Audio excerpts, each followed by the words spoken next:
Budžet Republike Srpske za narednu godinu je već viđena priča, kažu u Partiji demokratskog progresa. Ne nude se nova rješenja za ekonomsko-socijalne probleme, a nije predložen ni plan restrukturiranja duga. Zaduži i pokušaj izdržati do oktobra 2018. To je logika kojom ova vlast pokušava da narednih 10 mjeseci ispuni tu socijalnu komponentu, to je da isplaćuje, ako ništa drugo, neto plate i penzije. Ja ću samo podsjetiti da smo do 2005. godine imali stopu rasta BDP-a u prosjeku između 6 i 7%. Dakle, sad imamo 3,5% i to sa negativnom stopom inflacije, odnosno deflacije, što nije nikako dobro. Zbog toga ova vlada treba da ode sa političke scene, smatra Partija demokratskog progresa. Ako je to jedini ekonomski rezultat rada ove vlade uz rast otplate kredita, mislim da je to dovoljan razlog da treba da ode i da nemaju viziju i nemaju rješenje kako Republiku Srpsku izvući iz ogromnih ekonomskih problema. Programom obnove PDP predlaže reprogram postojećih kredita koji opterećuju budžet,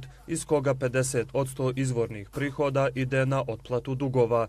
Mjere predviđaju i smanjenje poreza i doprinosa u cilju novog zapošljavanja. Mislim da je program izuzetan, da pruža dovoljno osnova za optimizam i da je u Republici Srpskoj moguće značajno popraviti ekonomsko stanje i da možemo stvoriti ono što je za nas cilj, primarnu ekonomiju 21. vijeka. Privreda, ekonomija, život, na tom ćemo insistirati koliko god to bilo politički možda u ovom momentu neproduktivno, ali dugoročno sigurna sam da će dati rezultate. Upozoreno je i da se neefikasno koriste prirodni resursi i da je neprihvatljivo da Republika Srpska od koncesija prikuplja svega 30 do 40 miliona maraka godišnje.